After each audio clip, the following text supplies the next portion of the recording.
2022 sur Afrique Sport. La randonnée va s'ouvrir avec DZ Foot.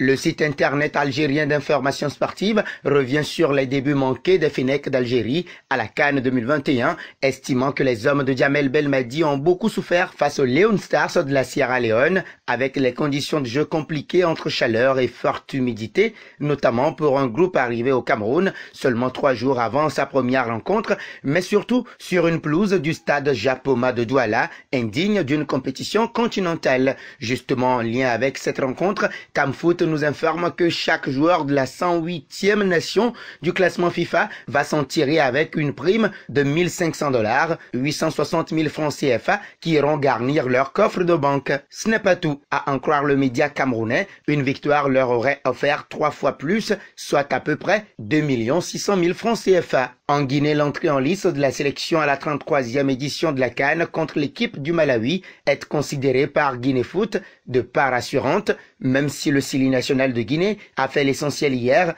en s'imposant sur le score d'1-0. C'est une victoire certes importante, précise le journal guinéen, mais qui a cependant révélé au passage les grosses insuffisances de l'équipe qui sont, selon toujours Guinée Foot, liées aussi bien au coaching qu'à la capacité des joueurs à faire leur mue. Avant son entrée dans la compétition, Afrique Sport annonce un ouf de soulagement pour les éléphants de la Côte d'Ivoire, vraiment secoués par le coronavirus lors des préparatifs en Arabie Saoudite, révèle le journal sénégalais. La Côte d'Ivoire est désormais éloignée de ce mal, du moins pour son entrée en lice à la CAN 2021, avec aucun cas de Covid. Eh bien, pour éviter les cas de Covid, la délégation marocaine a décidé de faire ses propres tests Covid jeudi prochain, en plus de ceux effectués par les organisateurs de la CAN. En cause avance le 360 degrés sport, les doutes entourant l'efficacité des tests de la CAF.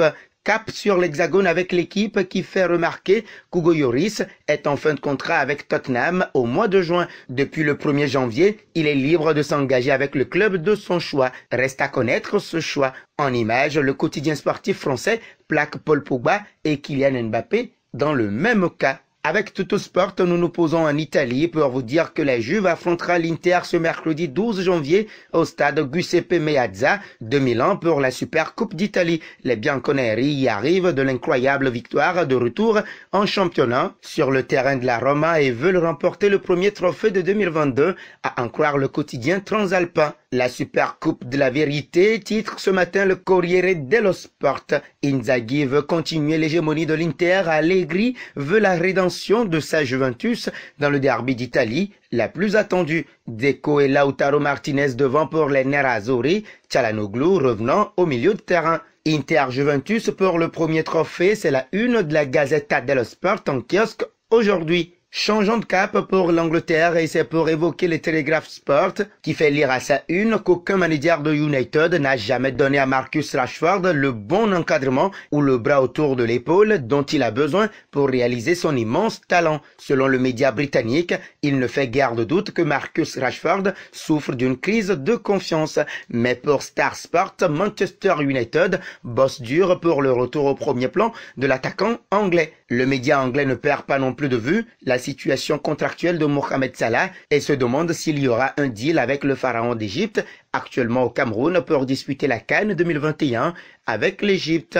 La Super Coupe d'Espagne n'arrive pas au meilleur moment pour le Barça, selon Sport, et nous sommes là en Espagne, qui estime que c'est une équipe en reconstruction avec beaucoup de jeunes joueurs et décimée par les blessures et la Covid. Mais, nuance le journal ibérique, Xavi récupère des troupes, Ansu Fati, Pedri, Ferran Torres, Memphis et autres pour le Classico de ce soir où Madrid est le favori. Un Madrid qui a 2 joueurs comme Benzema et Vinicius en état de grâce pour AS qui précise que l'équipe de Carlo Ancelotti est plus forte et plus compétitive. Une lecture est faite par Mundo Deportivo de cette demi-finale à Riyad en Arabie Saoudite où pour le Barça, cela signifie calibrer l'effet Xavi en sachant si toutes les douleurs données à l'équipe ont fonctionné. Pour le Real Madrid, l'autorité avec laquelle il commande la Liga et cette différence remarquable avec le Barça dont son environnement se vante est en jeu. L'attente est donc maximale selon Marca, pour qui cette demi-finale est une tempête dans le désert,